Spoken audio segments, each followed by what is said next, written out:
समस्त को प्रभु जीशुख्रीष्ट अति मधुर नाम प्रेज द लॉर्ड जनाए। Praise the Lord. मु आशा करे आपण माने समस्ते प्रभु जीशुख्रीष्ट अनुग्रह द्वारा भलरे अछंती। आसंतु प्रिय ईश्वर लोक मैंने आज एक नुआ वीडियो सहित आम आग को जीवा। आज प्रसंग यह अटे मृत्यु सुनिश्चित। ए सम्बन्धे पवित्र शास्त्र बाइबल आम अध्ययन करवा। प्रत्येक मनुष्य निमंते मृत्यु सुनिश्चित। एतिरे केही बात पड़े ना। गोटे दिन जन्म अच्छी बोले गोटे दिन मरण अच्छी। यह नित्यांत वास्तविक। एणु प्रिय ईश्वर लोक मैंने आमने जीवन प्रति कौन करवा दरकार ताहा माने आग को पवित्र शास्त्र बाइबल देखा। मृत्यु अनेक प्रकार आसी थाए।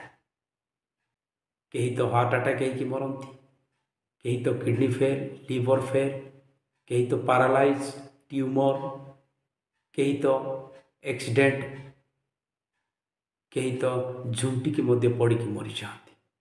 अनेक माध्यम लोक मैंने मरती। यह सुनिश्चित। पुणी यही मृत्यु मध्य किए आगरे हेबो किए पछरे हेबो किए ही जानी ना।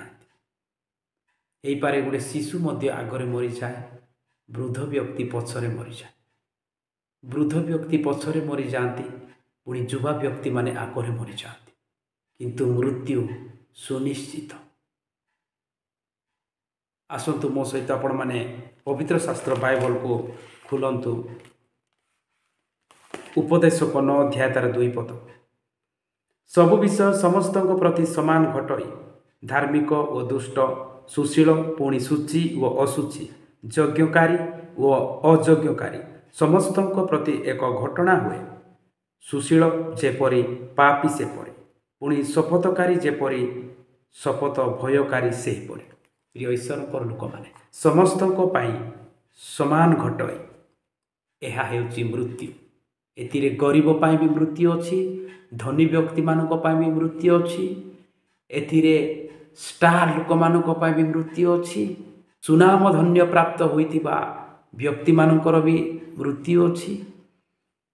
बड़ बड़ बॉलीवुड, बड़ बड़ सिंगर, बड़ बड़ सुनाम धन्य व्यक्ति लोक मानक पाई भी मृत्यु अच्छी। किंतु मृत्यु सुनिश्चित। पवित्र शास्त्र बाइबल यह कहे सबु विषय समस्त प्रति समान घटे।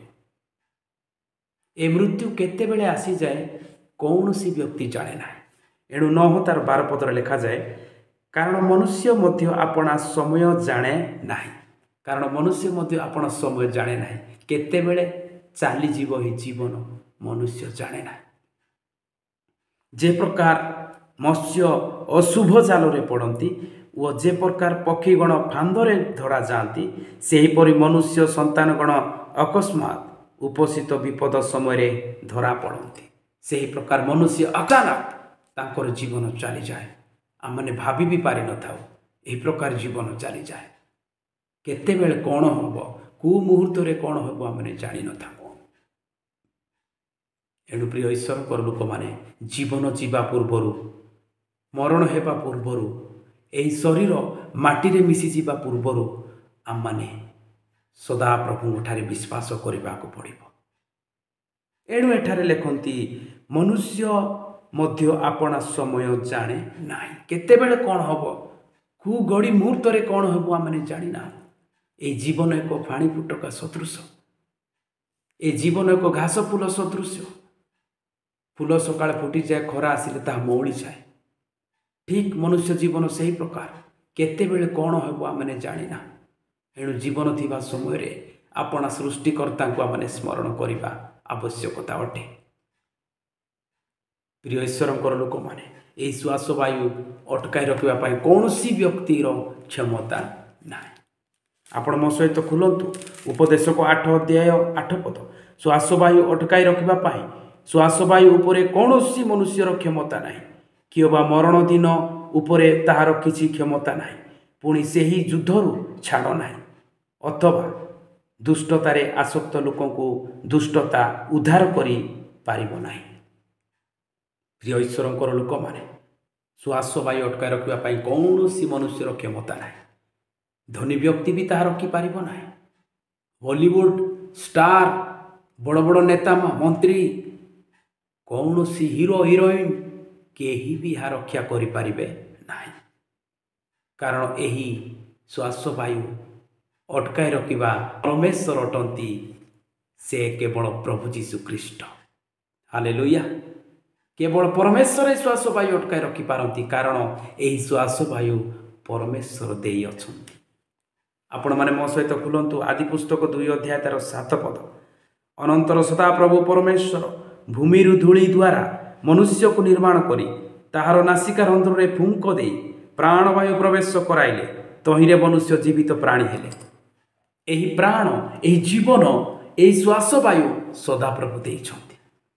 ଆଜି ଅନେକ ନେତା ମନ୍ତ୍ରୀମାନେ, ଆଜି ଅନେକ ବଡ଼ ବଡ଼ ଜ୍ଞାନୀମାନେ, ଧନୀଶାଳୀ ବ୍ୟକ୍ତିମାନେ ପ୍ରାଣବାୟୁ ପ୍ରବେଶ କରାନ୍ତି।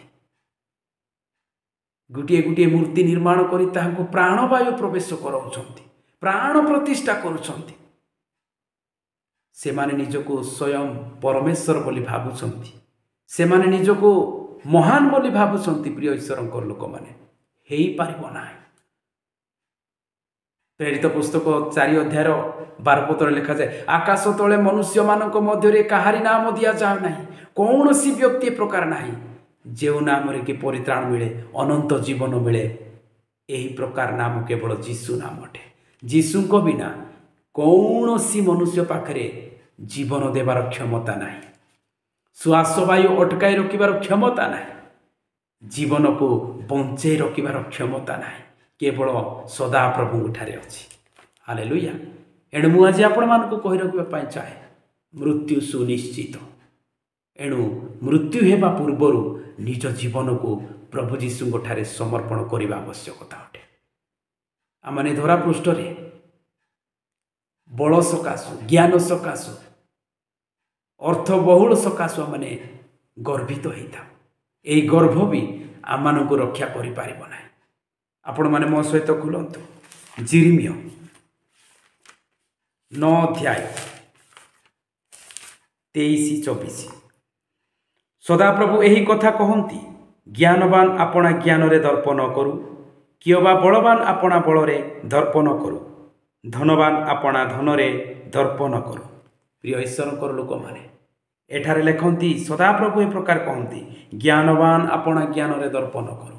ମୋର ଆଜି ଜ୍ଞାନ ଅଛି ବୋଲି ମୁଁ ଦର୍ପ ନ କରୁ, ମୁଁ ଗର୍ବିତ ନ ହେଉ। କିଏ ବା ବଳବାନ ଆପଣା ବଳରେ ଗର୍ବ ନ କରୁ। ମୋର ବଳ ଅଛି, ମୋର ମସଲିସ୍ ଅଛି,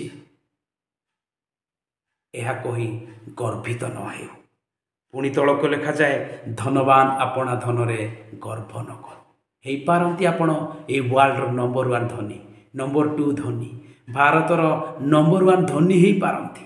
ଆପଣଙ୍କଠାରେ ଅନେକ ଟେକ୍ନିକାଲ ଅଛି, ଆପଣଙ୍କ ପାଖରେ ଅନେକ ସମ୍ପତ୍ତି ଅଛି, ଅନେକ ଜମିର ମାଲିକ ହେଇପାରନ୍ତି, ଅନେକ ବଙ୍ଗଳାର ମଧ୍ୟ ମାଲିକ ହେଇପାରନ୍ତି, ଅନେକ ଯାନବାହନର ମାଲିକ ହେଇପାରନ୍ତି।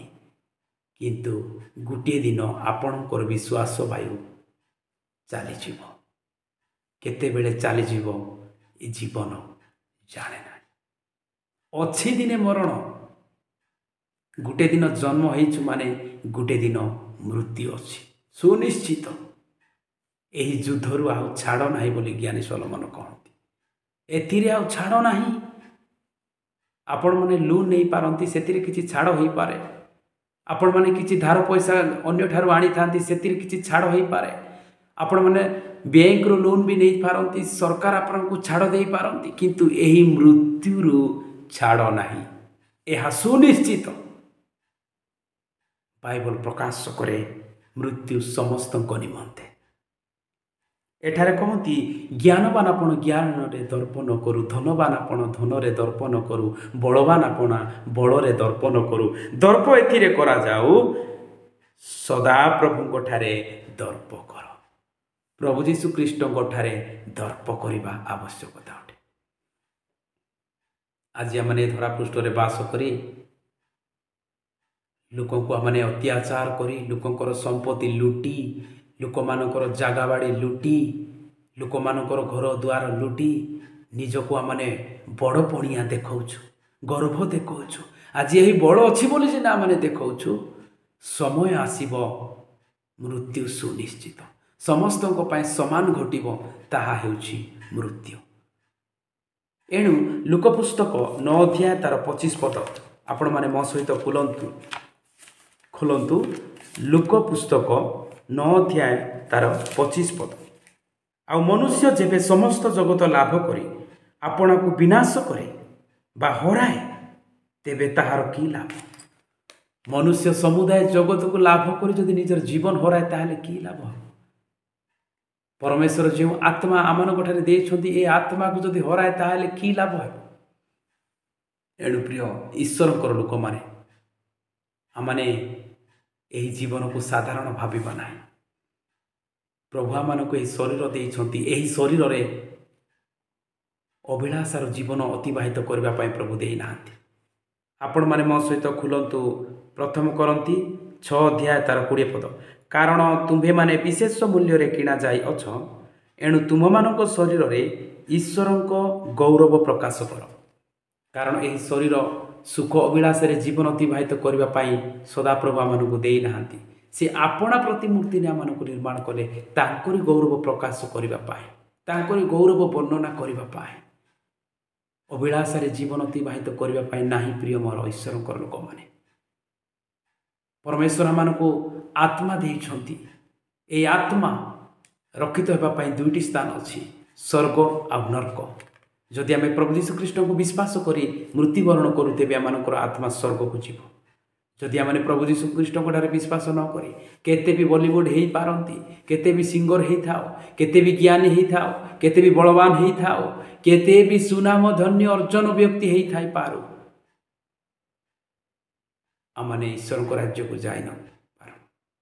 ଏଣୁ ପ୍ରିୟ ଈଶ୍ୱରଙ୍କର ଲୋକମାନେ, ପରମେଶ୍ୱର 2ଟି ସ୍ଥାନ ରଖିଛନ୍ତି ଅନନ୍ତ ଜୀବନର, ଗୋଟିଏ ସ୍ୱର୍ଗ, ଗୋଟିଏ ନର୍କ। ଯେଉଁମାନେ ପ୍ରଭୁ ଯୀଶୁଖ୍ରୀଷ୍ଟଙ୍କୁ ନ ଜାଣି ମୃତ୍ୟୁବରଣ କରନ୍ତି, ସେମାନେ ନର୍କକୁ ଯାଆନ୍ତି। ଅନ୍ୟ ଲୋକମାନଙ୍କର ଅନେକ ଉପକାର କରିଥାଇପାରନ୍ତି ଆପଣମାନେ, ଅନେକଙ୍କୁ ସେବା ବି ଦେଇପାରନ୍ତି ଆପଣମାନେ। ପ୍ରଭୁ ଯୀଶୁଖ୍ରୀଷ୍ଟଙ୍କୁ ଯଦି ନ ଜାଣି ଆପଣ ମୃତ୍ୟୁବରଣ ହୁଅନ୍ତି, ନର୍କକୁ ଯିବେ। ଏଣୁ ମୁଁ ଆଜି ଆପଣମାନଙ୍କୁ କହି ରଖିବା ପାଇଁ ଚାହେଁ, ଆମମାନେ ଯେତେ ଦିନ ଏ ଧରାପୃଷ୍ଠରେ ବଞ୍ଚିଥିବା ସମୟରେ ସଦାପ୍ରଭୁଙ୍କଠାରେ ଆମେ ବିଶ୍ୱାସ କରି ଜୀବନ ଅତିବାହିତ କରିବା। ଆପଣମାନେ ମୋ ସହିତ ଖୋଲନ୍ତୁ ଉପଦେଶକ 12 ଅଧ୍ୟାୟ ତାର 7 ପଦ। ପୁଣି ଧୂଳି ପୂର୍ବ ପରି ମୃତ୍ତିକାରେ ଲୀନ ହେବ, ଆଉ ଆତ୍ମାଦାତା ପରମେଶ୍ୱରଙ୍କ ନିକଟକୁ ଆତ୍ମା ଫେରିବ ଯିବ। ଆମମାନଙ୍କଠାରେ ଆତ୍ମା ସଦାପ୍ରଭୁ ଦେଇଛନ୍ତି। ଏହି ଧୂଳି, ଆମମାନେ ସମସ୍ତେ ଧୂଳିରେ ନିର୍ମିତ। ଗୋଟେ ଦିନ ଆସିବ, ଆମମାନେ ଧୂଳିରେ ଲୀନ ହେବା, କିନ୍ତୁ ଆତ୍ମାଦାତା ନିକଟକୁ ଫେରିଯିବ। ଆମମାନଙ୍କଠାରେ ପରମେଶ୍ୱର ଆତ୍ମା ଦେଇଛନ୍ତି। ଏହି ଆତ୍ମା ପରମେଶ୍ୱରଙ୍କ ନିକଟକୁ ଫେରିଯିବ। ଅନେକ ଲୋକମାନେ କହନ୍ତି, କେହି ମରିଲେ 7 ଜନ୍ମ ପାଆନ୍ତି, କେହି କୁହନ୍ତି କେହି ବିଲେଇ ହୁଅନ୍ତି, ମାଛି ହୁଅନ୍ତି, ମଶା ହୁଅନ୍ତି, ଡୁମା ହୁଅନ୍ତି। ଅସମ୍ଭବ। ଥରେ ଯଦି ମଣିଷ ମରିଗଲା, ତାହାର ଆତ୍ମା ସ୍ୱର୍ଗକୁ ଯିବ, ନହେଲେ ତ ନରକକୁ ଯିବ। ଏ ଧରାପୃଷ୍ଠରେ କେହି ଡୁମା ହୁଅନ୍ତି ନାହିଁ, କେହି ମାଛି, ମଶା, ମାଙ୍କଡ଼, କୁକୁର, ବିଲେଇ କେହି ହୁଅନ୍ତି ନାହିଁ। 2ଟି ଜାଗା ପରମେଶ୍ୱର ରଖିଛନ୍ତି, ଗୋଟିଏ ସ୍ୱର୍ଗ ଆଉ ଗୋଟିଏ ନର୍କ। ଏଣୁ ପ୍ରିୟ ଈଶ୍ୱରଙ୍କର ଲୋକମାନେ, ଆମମାନେ ଧରାପୃଷ୍ଠରେ ଥିବା ସମୟରେ ନିଜ ଜୀବନ ବିଷୟରେ ଆମେ ଚିନ୍ତା କରିବା। କେତେବେଳେ ଆମମାନେ ଧରାପୃଷ୍ଠକୁ ପରିତ୍ୟାଗ କରିବା ଆମେ ଜାଣିନା।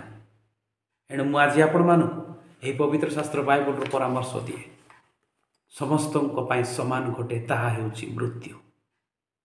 ପୁଣି ଶ୍ୱାସବାୟୁ ଅଟକାଇ ରଖିବା ପାଇଁ କୌଣସି ମନୁଷ୍ୟର କ୍ଷମତା ନାହିଁ। ଆମମାନେ ଶ୍ୱାସବାୟୁ ଅଟକାଇ ରଖିବା ପାଇଁ ଆମମାନେ ବଡ଼ ବଡ଼ ମେଡ଼ିକାଲ ଯାଇଥାଉ, ଆମମାନେ ଅକ୍ସିଜେନରେ ନିଜର ଜୀବନକୁ ରକ୍ଷା କରିବା ପାଇଁ ଅକ୍ସିଜେନ ନେଇଥାଉ, ତାହା ବି ରହିପାରିନଥାଏ। ସଦାପ୍ରଭୁ ଯଦି ସମୟ ନିରୂପଣ କରିଛନ୍ତି, ସେହି ସମୟକୁ ଆମମାନେ କେହି କାଟିପାରିବା ନାହିଁ। ସମସ୍ତେ ଏହି ଧରାପୃଷ୍ଠକୁ ପରିତ୍ୟାଗ କରିକି ଆମମାନେ ଯିବାକୁ ପଡ଼ିବ।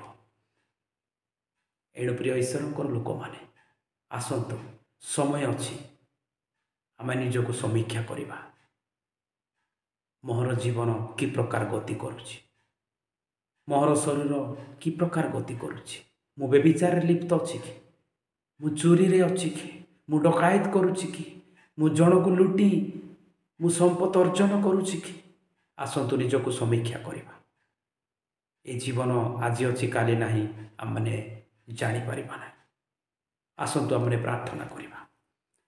प्रिय प्रभु तुमको धन्यवाद करुछु। प्रिय प्रभु तुम्हें आम अनुग्रह कल दया कल ए धरा पृष्ठ आम तुम्हें रखिछ तुमरी गौरव उद्देश्य निमंते किंतु आमने तुमको भूली जाऊँ तुमको छाड़ी आम ज्ञान बुद्धि कौशल रे जीवन अतिबाहित करुछु किंतु ए जीवन गोटे दिन चलीज ए जीवन जीवा पूर्वर आमे तुमरी शरणागत होगापाई साहाय्य कर ए जीवन चली जावा पूर्वर तुम ठारे विश्वास करने साहाय्य कर केतेबेले चलीज ए जीवन आम जानी ना प्रिय पिता आमर धन थाई पारे संपत्ति थाई पारे ज्ञान थाई पारे आम ठारे सब किछि थाई पारे किंतु आमर आत्मा जदि हारी जाए आमर जीवन जदि हारी जाए ताहले किछि लाभ नाही मोठारे आमने समर्पित होउछु ए धरा पृष्ठरे आमने जीवित थिबा समय एस जीवन काटुछु आनंद काटुछु आडंबर रे मद्यपान रे निशा द्रव्य रे किंतु शेष रे गोटे जीवन मृत्यु आसे ए मृत्यु कहीं ओहरी पारिबे ना रक्षा पाइबे ना समस्तों समान घटाए ताहा हेउछि मृत्यु जो माने तुमको न जानिकी लुकर सेवा भी करि पारती अन्यर भलर कार्य करि पारती किंतु तुमको जदि न जानती से माने मृत्यु हो नरक जीवे जो माने तुमको जानी तुम ठारे विश्वास करी मृत्युवरण करती से माने स्वर्ग जीवे। प्रिय प्रभु यही समय यही मुहूर्त तुमको ग्रहण करी तुम ठारे जीवन अतिबाहित करने आमको साहाय्य कर जेते जड़े भाग्य शुणुंट प्रिय प्रभु से मु प्रार्थना करे समस्ते जे प्रकार परित्राण प्राप्त हेबे समस्ते जे प्रकार मन परिवर्तन कर उद्धार प्राप्त हेबे एथिपाई प्रभु प्रत्येक जीवन में तुम्हें कार्य कर। धन्यवाद प्रभु आज सकल वाक्य को ए वाक्य शुणी मन परिवर्तन जीवन काटी प्रत्येक निमंते मु प्रार्थना करी त्राणकर्ता मधुमय प्रभु जीशु ख्रीष्ट नाम प्रार्थना मागिलु आमेन। प्रभु ये अल्प वाक्य प्रत्येक को आशीर्वाद करंतु आमेन। Praise the Lord.